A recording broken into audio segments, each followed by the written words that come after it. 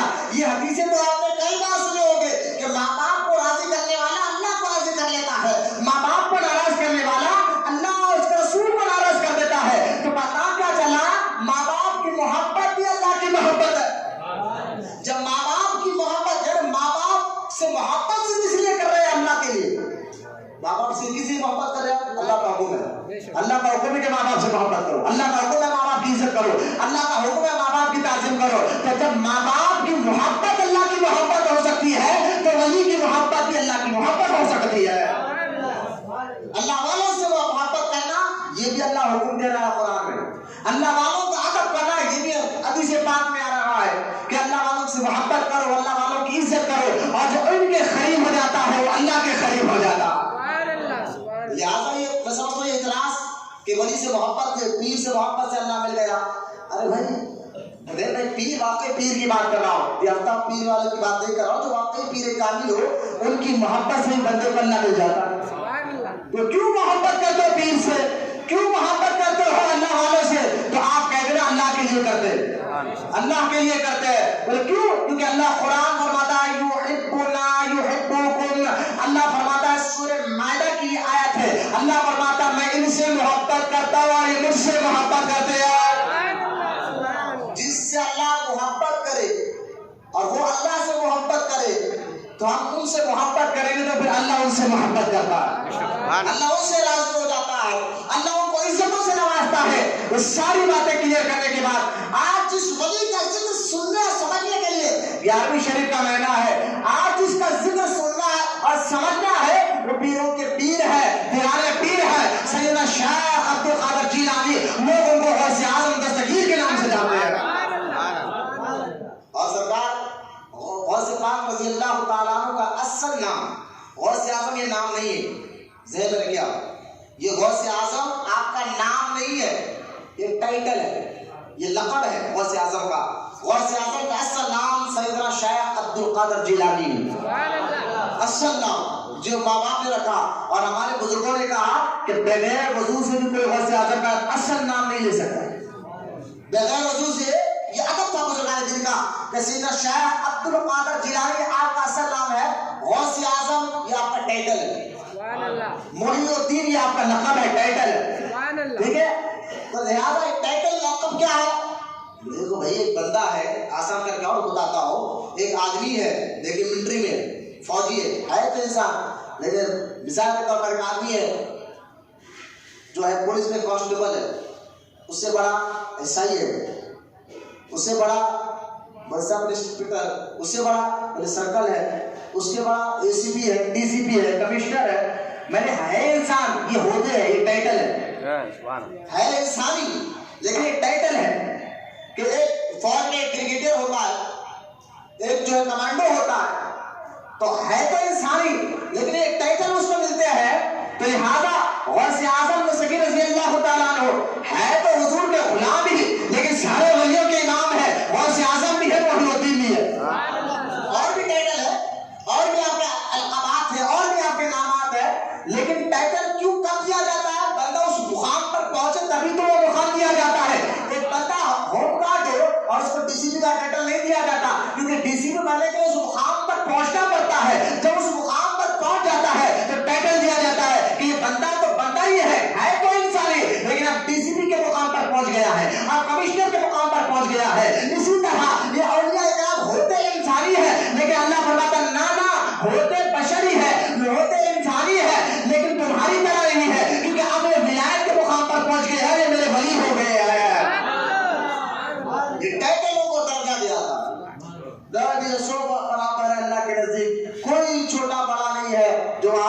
کتابوں میں لکھا اللہ کے نزدیک ہر انسان چمبار سے بدتر ہے. میں نے کہا اگر ہر انسان چمبار سے بدتر جو تم نے کتابوں میں لکھ دیا ہے, تمہارے ابا کو تم چمبار کہتے ہو؟ قرآن میں جب اللہ تعالیٰ فرماتا ہے وَتَعِزُّ مَن تَشَاءُ وَتُذِلُّ مَن تَشَاءُ, ہم جس کو چاہے عزت دے اور جس کو چاہے ذلت دے. میں نے کہا عزت اور ذلت برابر ہوگی؟ نہیں ہوتی. تھوڑا ہم سوچ کر بتائیں, عزت اور ذلت اللہ فرماتا ہے جس کو ہم عزت دے دے اس کو کوئی بے عزت نہیں کر سکتا, ہم جس کو ذلت دے دے کوئی اس کو عزت نہیں دے سکتا. تو لہٰذا یہ کون ہے؟ غوث اعظم, غریب نواز, بندہ نواز یا اولیاء کرام ہے قرآن؟ اگر پوچھے آپ سے تو کہتا ہوں یہ وہ لوگ ہیں جن کو اللہ نے عزتوں سے نوازا ہے, سبحان اللہ, جن کو اللہ نے عزتوں سے نوازا ہے. یہ آیت کا معنی ہی کیا نکالو گے آپ کہ جس کو اللہ چاہے عزت دے دے اور جس کو چاہے ذلت دے. تو اللہ تعالیٰ خود بتاتا ہے بندے برابر نہیں ہوتے, ان میں فرق ہوتا ہے. جن کو ہم عزت دیتے ہیں وہ اونچے مقام پر چلے جاتے ہیں اور جن کو ہم ذلت دیتے ہیں وہ گزر کے سب سے نیچے کھڑے میں چلے جاتے ہیں. عزت والے مقامات کو آپ سمجھیے, یہ عہدے والے مقامات. غوث اعظم جو ہے یہ ٹائٹل ہے غوث پاک کا. پہلے آپ غوث اعظم کا ٹائٹل سمجھ جائیں. غوث اس کو کہتے ہیں جو سارے ولیوں کا امام ہوتا ہے. سبحان اللہ. غوث اعظم ایک ہوتا ہے غوث اور ایک ہوتا ہے غوث اعظم, یعنی غوث کا بھی غوث. اب اس کو اور آسان کر کے سمجھا. دیکھیں حدیث پاک ہے, اللہ کے رسول علیہ السلام نے ارشاد فرمایا کہ ہلت الاولیاء میں بھی حدیث پاک ہے. کتاب ہلت الاولیاء, کئی محدثین نے اپنی کتابوں میں حدیث پاک کو لکھا. توجہ کرو بچے, یا ذرا خیانہ کھول دو تو آپ توجہ سے کریں. ہلت الاولیاء یہ حدیث کتاب میں ہے. اللہ کے رسول صلی اللہ علیہ وسلم, تھوڑا ادھر نظر رکھیں, کوئی پیچھے آگے پیچھے نہ جائے, فون بند کرو بیٹا, آپ تھوڑا ادھر نظر رکھیے. میں سمجھتا ہوں آپ سردی کا موسم بھی ہے, تھوڑا غوث پاک کو سمجھنا ہے تو یہ حدیث سمجھنا ضروری ہے. بالکل تھوڑا ذہن ادھر رکھیے. یہ ذکر ہو رہا ہے نا سرکار غوث پاک کا, انشاءاللہ بغداد سے فیض ملے گا. آپ تھوڑا سا آپ توجہ کریں. آج لوگ غوث اعظم کو صرف کرامتوں تک حد تک رکھیں. کسی نے نیاز کی حد تک رکھ دیا, کسی نے کہا کہ 11ویں تک. یقیناً نیاز کرنا جائز, کوئی گناہ نہیں. جھنڈا لگانا بالکل جائز ہے, فاتحہ دلانا بالکل جائز, لیکن صرف اس حد تک غوث اعظم کو ہم سمجھ لیں آج کے دور میں.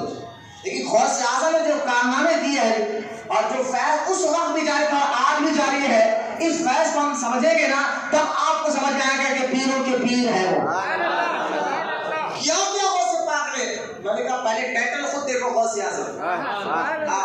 میں نے کہا ہوتا خود بتا رہا ہے کہ غوث اعظم ہے.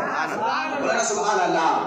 پہلے آپ اس ٹائٹل پہ بندہ جب غوث اعظم بن جاتا ہے تو کر کیا سکتا ہے, اس کو سمجھے نا بھائی. ایک عام کانسٹیبل جو کچھ نہیں کرتا جو کمشنر کر سکتا, جو کام کمشنر کر سکتا ہے, ایک عام پولیس والا عام کانسٹیبل کر سکتا نہیں کر سکتا. تو مقام ہوتا ہی ملا کمشنر کا, تو جو وہ کر سکتا ہے ایک عام مریض نہیں کر سکتا. میں نے کہا غوث اعظم ولیوں کے امام ہے. پہلے آپ سمجھو تو نا کہ غوث اعظم کو اللہ نے کیسا وہ عزتوں سے نوازا ہے, کیسا بڑا مقام عطا فرمایا. اس کو سمجھنے کے لیے ٹائٹل بھائی بندے کو سمجھنا ہے تو بتا کر کمشنر بن جاتا, پہلے کمشنر کا ہوتا سمجھو کہ کیا کیا کر سکتا ہے, اور کیا کیا نہیں کر سکتا اور کیا کیا کر سکتا ہے. تو غوث اعظم کا ٹائٹل کو سمجھو پھر آپ کو عبد القادر جیلانی سمجھ میں آ جائے.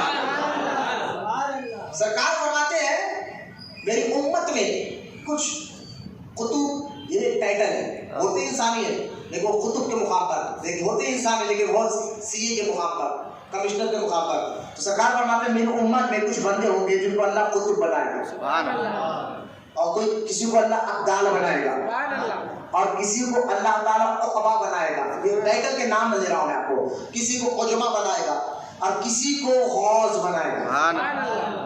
اور اللہ کے رسول فرماتے ہیں یہ جو غوث ہوتا ہے یہ سارے ہر دور میں رہیں گے. یہ قطب ابدال یہ ہوتے اللہ کے بندے ہی, لیکن ایسے اللہ کے خاص بندے ہیں. ان کے ذریعے سے ہوتا کیا میں آپ کو حدیث بتاؤں گا, لیکن سنیں آپ. سرکار فرماتے ہیں کہ قطب ابدال عقبہ عارفین یہ سب ٹائٹل جو اللہ تعالیٰ جس بندے کو دے دے گا اور ان کے اوپر اللہ تعالیٰ ایک غوث کو رکھے گا. اور یہ سارے قطب ابدال جیسے کہ کمشنر ہے تو اس سے بڑے ہوتے والے کا سنتا ہے, تو سارے قطب اور ابدال جو ہے وہ غوث کی بات سن کر جو کام کرنا وہ کام کرے. ایک بات. اور دوسری بات یہ قطب ابدال, دیکھیں قطب ابدال سے بڑا ٹائٹل غوث غوث کا ہے، اور جس بات کا ہم ذکر کریں غوث اعظم غوث عبد القادر جیلانی ہے، یہ غوث کے بھی غوث ہے، لیکن یہ ہر دور میں غوث ہوتے ہیں۔ یہ قطب ابدال سے ہوتا کیا ہے؟ چلیے میں حدیث بتاتا ہوں آپ کو، کوئی مفتی کا فتویٰ نہیں۔ اللہ کے رسول علیہ السلام فرماتے ہیں، توجہ کرنا ہے، کیا پیاری بات سرکار نے فرمایا، مشکوٰۃ شریف میں حدیث پاک ہے، مولا علی سے روایت، اور حلت الاولیاء میں بھی حدیث پاک موجود ہے۔ اللہ کے رسول علیہ السلام فرماتے ہیں، قیامت تک میری امت میں یہ قطب ابدال نامی لوگ ہوں گے، رہیں گے، اگر ان میں سے کوئی مر جائے گا تو اللہ تعالیٰ اس مقام پہ دوسروں کو پہنچا دے گا، اور یہ چلتے رہیں گے، ہر دور میں ہر علاقے میں رہیں گے۔ ہم نے کہا یا رسول اللہ یہ رہیں گے کیوں؟ اور یہ اللہ کے نیک بندے ہوں گے، تقویٰ والے ہوں گے، پرہیزگاری والے ہوں گے، یہ الگ بات ہے، لیکن ان سے فائدہ کیا ہوگا؟ اللہ کے رسول علیہ السلام فرماتے ہیں، اللہ تعالیٰ ان قطب ابدال کے وسیلے سے ہی تمہارے اوپر سے بلایات کو ڈالے گا۔ بولے محمد سبحان اللہ، تمہاری مصیبتیں ان کے وسیلے سے ٹلے گی، پریشانیاں ان کے وسیلے سے ختم ہوگی، یہاں تک کہ اللہ ناراض ہوگا اگر بارش نہیں برسائے گا، لیکن اللہ قطب ابدال دعا کر دیں گے تو اللہ بارش برسا دے گا۔ ان کے صدقے میں جو بارش ہوتی ہے، ان کے صدقے میں جو ہے۔ اچھا، حلت الاولیاء میں ایک اور حدیث پاک ہے، یہ قطب ابدال عقبہ، یہ جو ٹائٹل نامی جو بزرگان دین ہوتے ہیں نا، سرکار عبداللہ ابن مسعود کہتے ہیں، سرکار نے یہاں تک فرمایا ان کے ذریعے سے لوگوں کو زندگی بھی ملے گی اور موت بھی ملے گی۔ بولے سبحان اللہ۔ یہ حدیث سنا رہا ہوں، پھر سنیں، حلت الاولیاء کتاب کا نام ہے، وہاں سے حدیث لے کر سنا رہا ہوں۔ سرکار فرما رہے ہیں، یہ اولیاء اکرام ہی کی وجہ سے اللہ تعالیٰ جو ہے لوگوں کو زندگی بھی دے گا اور موت بھی دے گا۔ تو صحابہ نے پوچھا عبداللہ ابن مسعود سے، اے عبداللہ ابن مسعود، ولیوں کے ذریعے اللہ زندگی بھی دے گا موت بھی دے گا، بات سمجھ میں نہیں آئی؟ تو عبداللہ ابن مسعود کہتے ہیں، میں نے بھی اللہ کے رسول سے پوچھا کہ یا رسول اللہ، موت دینے والا تو اللہ، زندگی دینے والا تو اللہ، لیکن ولی کے ذریعے ولی جو ہے موت بھی دلاتا ہے اور جو ہے زندگی بھی دلاتا ہے، مطلب سمجھ میں نہیں آیا؟ تو اللہ کے رسول علیہ السلام نے خود ارشاد فرمایا، اے عبداللہ ابن مسعود سنو، جو میرا محبوب بندہ غلام ہوگا، جو اللہ کا ولی ہوگا نا، اللہ کا ولی، اگر وہ کسی بے اولاد کے لیے دعا کر دے تو اللہ اس کو اولاد عطا فرما دے گا، اس لیے اس کے ذریعے سے اللہ لوگوں کو زندگیاں دے رہا ہے۔ اور کسی ظالم بدبخت جو لوگوں پر ظلم کر رہا ہو، لوگوں کو مار رہا ہو، قدر خواندگی کر رہا ہو، ایسے ظالم آدمی کے لیے اگر یہ اللہ والے دعا کرتے تو اللہ اس کو خارج کر دے گا اور موت کے گھاٹ اتار دے گا۔ تو ولیوں کے ذریعے موت بھی ملتی ہے، زندگی بھی ملتی ہے۔ کئی بادشاہوں کی موت نہیں بتا، جب حد سے زیادہ ظلم کیا تو چلے گئے نظام الدین نے دعا کی، اللہ نے اس کو موت کے گھاٹ اتار دیا۔ بڑے بڑے بزرگان کی دعاؤں سے جو ہے ظالم لوگ دنیا سے گئے، جس کی جانے سے کے بعد کئی ہزاروں لوگوں کے دلوں کو سکون ملا، ان کی جان جو ہے سکون میں آ گئی۔ تو ظالموں کو موت دیتا ہے، بدبخت لوگوں کو ان کی دعاؤں سے، اور ان کی دعاؤں سے جو بے اولاد ہوتا ہے اللہ ان کو اولاد بھی دیتا ہے اور مردوں کو بھی زندہ کر کے بتا دیتا ہے۔ اب یہ قطب ابدال کا یہ مقام، یہ قطب ابدال کا یہ مقام کے ذریعے سے مصیبتیں ٹلتی ہے، پریشانیاں ٹلتی ہے، تو یہ قطب ابدال سے بڑا مقام غوث کا ہوتا ہے۔ سبحان اللہ۔ اب سوچو، غلام کا یہ مقام ہے تو آقا کا، سبحان اللہ۔ جب غلاموں کی بات سن کر اللہ مصیبتوں کو ٹال دیتا ہے تو یہ قطب ابدال کا جو غوث بن دیتا ہے، ان کا مقام کیا ہوگا؟ اور یہ ہر گھر میں ہوتے ہیں۔ اب یہ جو غوث ہے نا، جو قطب ابدال کے بڑے ہیڈ صدر یہ غوث ہوتے ہیں، لیکن یہ غوث وہ غوث نہیں جو بغداد میں آرام کر رہے ہیں، یہ غوث تو بغداد والے غوث اعظم کے بھی غلام ہوتے ہیں۔ بولے محمد سبحان اللہ۔ غوث اعظم یہ غوث کے بھی غوث ہے، غوث اعظم یہ غوث کے بھی غوث ہے، اس لیے ان کو غوث اعظم کہا جاتا ہے۔ تو معلوم کیا ہوا؟ غوث اعظم ولیوں کے سردار کا ٹائٹل کا نام ہے۔ بولے محمد سبحان اللہ۔ اور ان کے ذریعے سے کہا، اب تو سنیں، اگر غوث اعظم ولیوں کے سردار کا نام ہے تو اعلیٰ حضرت امام احمد رضا خان رضی اللہ تعالیٰ عنہ سے پوچھا گیا کہ غوث اعظم ولیوں کے سردار، تو میں نے کہا بھی پھر صحابہ کرام جو حضور کو جس نے دیکھا حضور پر ایمان لائے وہ غوث اعظم ہے؟ کہا ہاں ہے، وہ بھی غوث اعظم ہے۔ تمام صحابہ، کیونکہ غوث اعظم صحابہ سے بڑے نہیں ہیں، ذہن رکھیں، جس نے حضور کو دیکھا ایمان لایا وہ صحابی رسول سے غوث اعظم بڑے نہیں ہیں، ان کے بعد تابعین کے بعد غوث اعظم کا مقام آتا ہے۔ لیکن اب سنیے، میں ایک آسان کر رہا تھا تو اعلیٰ حضرت نے بہت پیارا جواب دیا. آنا حضرت فرماتے ہیں کہ اس امت کے، اب غوث اعظم کس کو کہتے ہیں میں نے بتا دیا، ولیوں کے امام. ولیوں کے امام کو کیا کہتے ہیں؟ غوث اعظم. ولیوں کے امام کو غوث اعظم. ولیوں کے امام کو ذہن میں رکھیے، یہ بات ذہن میں رکھیے. سرکار دو عالم علیہ السلام کے غلام ذہن میں رکھتے ہوئے آپ بات آگے سنیں. اعلیٰ حضرت فرماتے ہیں اس امت کے سب سے پہلے غوث اعظم، سبحان اللہ، اس امت کے سب سے پہلے غوث اعظم ابو بکر صدیق، سبحان اللہ، محبت سے سبحان اللہ. آگے فرماتے ان کے بعد، اب سنیے آپ غوث اعظم کس کو کہتے ہیں میں نے بتا دیا، لیکن اب سنیے اس امت کے سب سے پہلے غوث اعظم ابو بکر صدیق ہے. ان کے بعد حضرت عمر ہے، ان کے بعد عثمان غنی ہے، ان کے بعد مولا علی ہے. پھر آگے فرماتے ہیں ان کے بعد امام حسن ہے، ان کے بعد امام حسین ہے، ان کے بعد امام زین العابدین ہے، ان کے بعد امام محمد الباقر ہے، ان کے بعد امام جعفر صادق ہے، ان کے بعد امام موسیٰ کاظم ہے، ان کے بعد امام علی رضا ہے، ان کے بعد امام نقی رضا ہے، ان کے بعد امام تقی رضا ہے، ان کے بعد امام حسن عسکری ہے، اور ان کے بعد غوث اعظم ہے.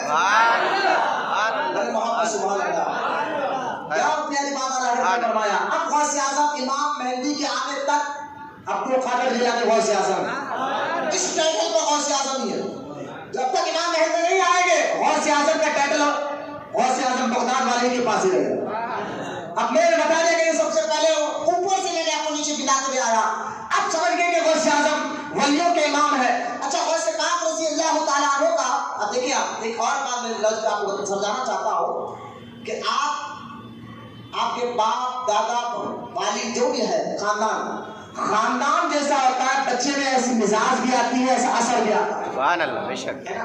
دیکھیے آپ بچہ کبھی ہم ہمارے گھر پر بچہ پیدا ہوتا ہے تو ہم کہتے ہیں یار اس کی آنکھیں دادا کی طرح ہے، انگلیاں نانا کی طرح ہے، پیر چلنا دیکھو فلاں کی طرح ہے، چاچا کی طرح ہے. تو یہ بات حقیقت ہے. سائنس بھی اس بات کو مانتی ہے. آپ نے میرا بارہ دیکھا، خاندان کا خون، خاندان کا مزاج، خاندان کی فطرت، خاندان کی سوچ بچے کے اندر بالکل آتی ہے، منتقل ہوتی ہے. یہ بات عقل بھی مانتی ہے اور اسلام بھی یہ بات کہتا ہے. یہ بات عقل بھی مانتی ہے، اسلام بھی یہ بات کہتا ہے. اس لیے ان ماں بہنوں سے اکثر بار بار کہا جاتا ہے کہ تمہارے جب تم حمل سے ہو، تمہارے پیٹ میں بچہ پل رہا ہو، تو ایسی صورت میں تم بار بار بیڈ ریسٹ کے نام پر ٹی وی کے سامنے بیٹھا نہ رہو. اگر تم فلمیں ڈرامے دیکھو گے بچہ اس اکثر کو قبول کرتا ہے اور ایسا بچہ ہے کہ ہیرو بن کر باہر نکلتا ہے یا تو ظالم بنتا ہے. آپ نے دیکھا اگر وہی ماں قرآن پڑھتے رہے، تلاوت کرتے رہے اور نماز کی پابندی کرتے رہے، یہ تجربہ رہا ہے، بچہ غوث اعظم کا پیدا نہیں ہو سکتا لیکن غوث اعظم کا غلام ضرور پیدا ہوگا. یہ باپ کو بھی چاہیے کیونکہ سب سے پہلی تربیت یہ اسکول نہیں ہے، مدرسہ نہیں ہے، سب سے پہلی بچے کی جہاں تربیت ہوتی ہے، جہاں مزاج بنتی ہے، وہ گھر ہے، ماں باپ ہے اور ماں کا پیٹ ہے، جہاں مزاج بنتی ہے. اور یاد رکھے فطرت کتنی بھی پرانی ہو آگے چل کے باہر نکلتی ہے. ہاں یہ بات ذہن رکھیے آپ، فطرت باہر نکلتی ہے. فطرت الگ ہوتی ہے، تربیت الگ ہوتی ہے. تربیت باہر ہونے کے بعد تربیت ماحول جیسا ملا، بچے جہاں مدرسے میں ڈالے کہاں پر ڈالے یہ اس کی بات ہے. توجہ کر بچے، فطرت کہیں نہ کہیں آگے چل کر رنگ لاتی ہے، مزاج رنگ لاتی ہے. اس لیے بات لوگ کہتے نا ارے شادی سے پہلے اچھا تھا، شادی کا طرح بدل گیا. تو آدمی بدلتا ہے، پیسے سے غریب تھا تو اچھا تھا، پیسے آتے کہ بدل گیا. فلاں وقت تو اچھا تھا، اب پیسے آ گئے بدل گیا آدمی. شادی ہو گئی بدل گیا آدمی. تو تجربہ ہوا، کہنے والے نے کہا آدمی بدلتا نہیں، آدمی بدلتا نہیں، اس کی مزاج اس کی فطرت ہے وہ نکل کر باہر آتی. یہ ظاہر ہے کیا آدمی بدل، ہم سمجھتے شادی ہو گئی اس کی مزاج پہلے سے تھی، فطرت پہلے سے تھی. یہ فطرت ہے جو آگے چل کر باہر آتی ہے، کبھی پیسے کو دے کر آتی ہے، کبھی نکاح کرنے کے بعد آتی ہے. تو فطرت جو ہے یہ خاندان سے آتی ہے. میں سمجھانا چاہتا ہوں آپ کو، فطرت اور مزاج خاندان سے آتی ہے. اس لیے کہا جاتا ہے کہ ماں باپ کو، خاص طور والدین کو، کہ بچہ جب ماں تمہارے پشت میں ہو، تمہارے پیٹ میں ہو تو نیکی زیادہ کرو، کیونکہ فطرت میں تمہاری نیکی کا اثر ہوتا ہے. پھر بچہ پاک اور صاف مزاج لے کر دنیا میں آتا. آج بچے کیوں پیدا نہیں ہو رہے ایسے بچے جو آپ دور میں دیکھے غوث اعظم پیدا ہوتے تھے، غریب نواز پیدا ہوتے تھے، بندہ نواز جیسے بچے پیدا ہوتے تھے تو ان کے ماں باپ بھی ایسے تھے, ان کی مزاج ان کی فطرت بھی دیکھ لے, مزاج بھی ان کی پاک ہوتی تھی, فطرت بھی پاک ہوتی تھی, اور خاندان بھی اعلیٰ ہوا کرتا تھا. تو فطرت جو ہے تربیت سے پہلے ضروری ہے, اور فطرت کو اگر سدھارنا ہے تو اسلام اس کی مزاج دے رہا ہے, یعنی اپنی سوچ کو اپنی فکر کو اسلامی مزاج بناؤ, اللہ اس کے رسول کے کہنے کے مطابق چلاؤ, تو فطرت میں جو فرق آتا ہے. کہنے کا سمجھانے کا مقصد یہ ہے بچے کے اندر فطرت آتی ہے, خاندان کا اثر کام کرتا ہے. اس لیے ہم اپنے بچوں کو کہتے ہیں تو باپ کی طرح ہے, تیرا آنکھیں نانا کی طرح ہے, تیرے پاؤں دادا کی طرح ہے, تیرے پیر کی انگلیاں میچ کر رہی ہے نانا کی طرح, تیرے آنکھیں دادا کی طرح میچ کر رہے ہیں, چل تو ایسا رہا جیسے تیرے دادا چلتے تھے. تو یہ مزاج ہے, یہ فطرت ہے جو بچے کے اندر آتی ہے. یہ بات سمجھ لیجیے. اب آگے بڑھیے. غوث اعظم ہے تو بولے محبت سے سبحان اللہ. اگر غوث اعظم کی مزاج اور کے خاندان کو دیکھنا, خاندان کا رنگ آتا ہے نا بھائی بچے میں, خاندان کی مزاج بچے کے اندر آتی ہے, خاندان کی خون بچے کے اندر آتا ہے. تو غوث پاک رضی اللہ تعالیٰ کو سمجھنا ہے تو خاندان دیکھ لو کہ غوث اعظم کے ابا کا نام سیدنا موسیٰ, اس کو شیخ ابو موسیٰ سہلے کہتے ہیں. یہ کون ہے غوث اعظم کے ابا ہے شیخ موسیٰ, اور یہ بیٹے ہیں امام حسن کے. بولے محمد سے سبحان اللہ. امام حسن کے بیٹے ہیں, اور غوث پاک کی والدہ ام الخیر فاطمہ ہے, یہ بیٹی ہے امام حسین کی. غوث اعظم کے والد کا شجرا, اگر خاندانی شجرا اوپر تک چلے جائے آپ 11 واسطوں سے, کتنے واسطوں سے, 11 واسطوں سے یہ امام حسن سے مل جاتا ہے. اور ننیال کا شجرا اگر آپ دیکھیں غوث پاک کا تو 10 واسطوں سے امام حسین سے مل جاتا ہے.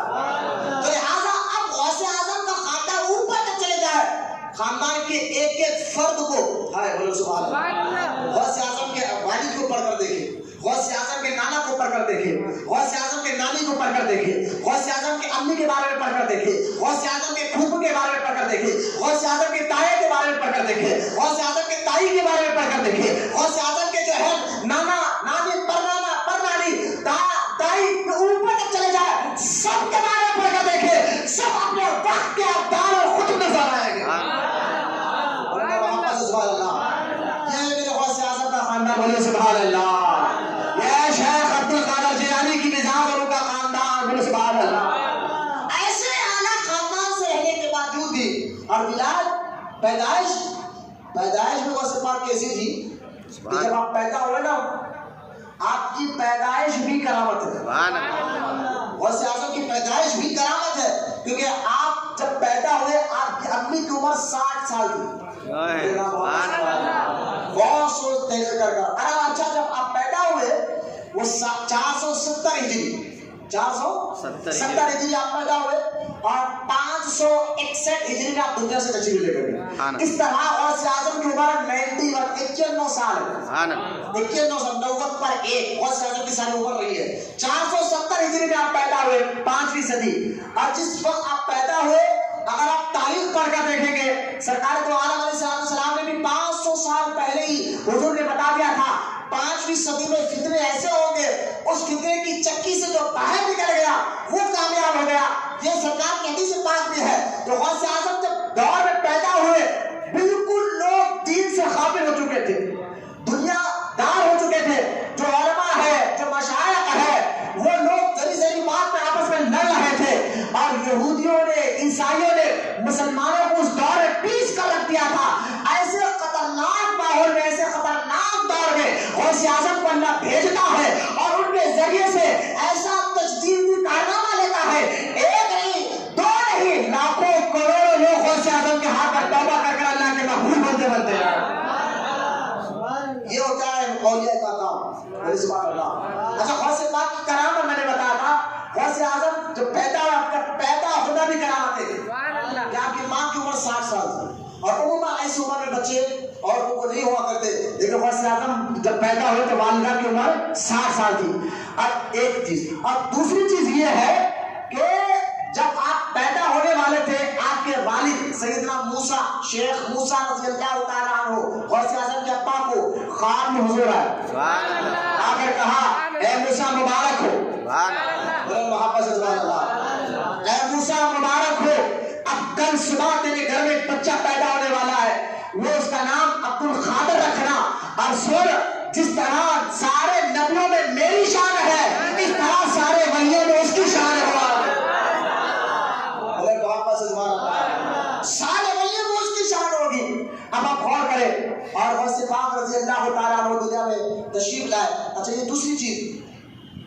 چیز یہ کہ جب غوث اعظم تشریف لے کر آئے، سارے تحقیق کرنے والوں نے سیرت کی کتابوں میں بہجت الاسرار میں لکھا ہے غوث اعظم پیدا ہوئے تو روئے نہیں، سبحان اللہ، روئے نہیں۔